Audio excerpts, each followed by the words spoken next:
I'm staring up at the white ceiling, trying to ignore the slab of ice propping me up right now.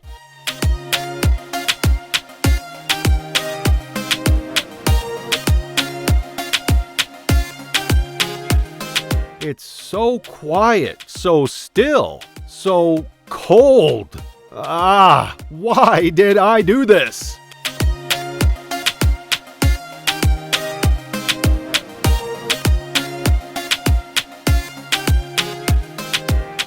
Hey, it's Alex. I'm here in Lapland, Finland's winter wonderland.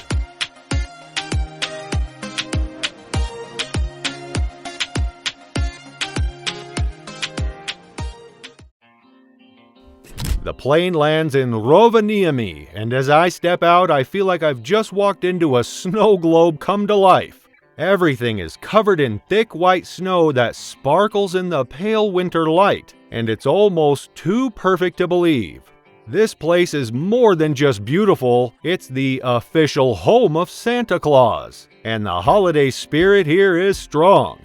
Christmas is everywhere. From the fairy lights strung up between cozy wooden cabins to the cheerful holiday music playing in the background. I'm usually a bit skeptical about things that seem too perfect, but I have to admit, even my inner Scrooge is excited by all the festive charm here. My first stop has to be the famous Santa Claus Village. Now, I've heard that this place is like something straight out of a holiday movie, and it turns out the rumors are true. As I enter, I'm greeted by families all bundled up, kids running around with wide-eyed wonder, and even a few people dressed as elves. This isn't just a tourist attraction, it's a full-on Christmas village. Santa himself has a whole setup here. His office is warm and cozy, his post office is ready to send letters from the Arctic Circle to kids around the world, and there's even a coffee shop that serves the richest, creamiest hot chocolate I've ever tasted. This place feels like Christmas concentrated, and I find myself sipping my hot chocolate, soaking up the festive atmosphere. But the real thrill comes when I discover the underground tunnel where you can cross the actual Arctic Circle line. Stepping over that line, knowing I'm officially in the Arctic, is a feeling I won't forget anytime soon.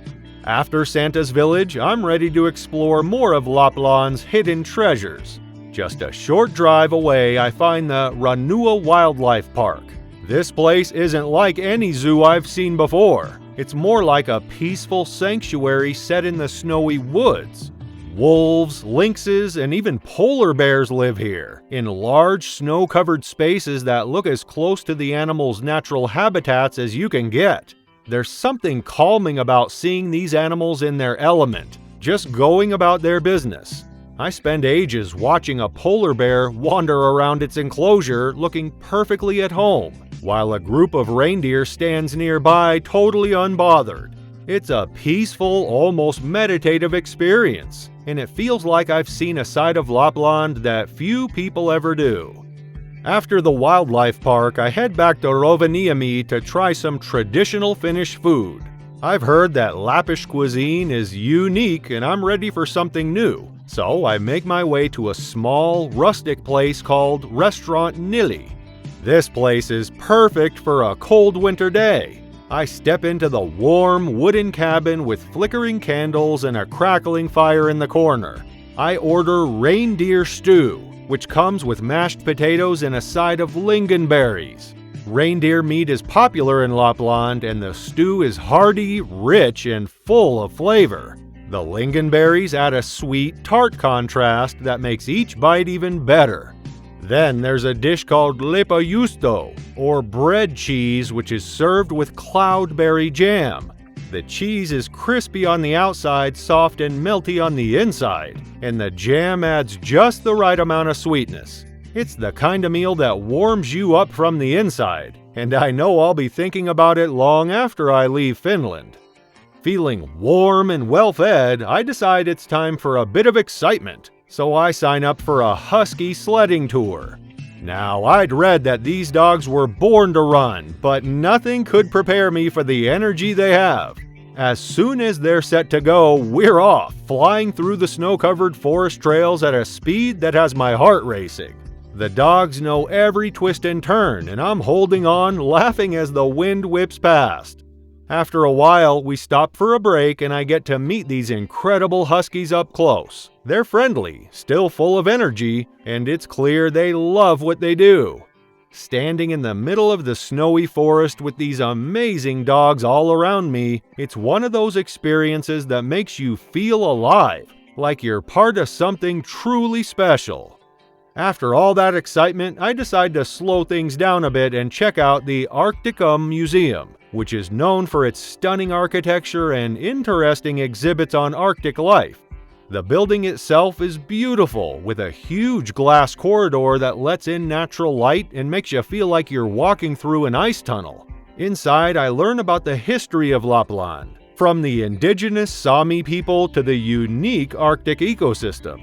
The Sami have lived here for centuries, thriving in one of the toughest climates on Earth, and their culture and traditions are deeply connected to the land. Learning about their way of life gives me a new appreciation for this place, and I leave the museum feeling like I understand Lapland on a deeper level.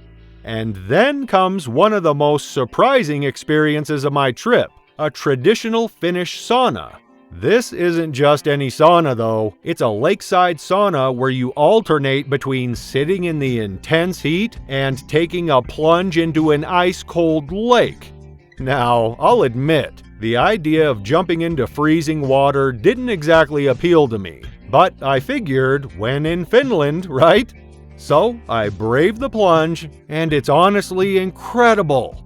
The contrast of heat and cold is invigorating in a way that's hard to describe, like waking up every cell in your body. The Finns swear by this tradition, and by the end, I'm starting to see why. There's a sense of renewal that comes with it, like hitting the reset button. Finally, after a long day of exploring, it's time for the highlight of my trip. And let me tell you, it's a bit out there. I make my way to the Arctic Snow Hotel, a hotel made entirely out of snow and ice. That's right, walls, beds, furniture, everything here is crafted from ice.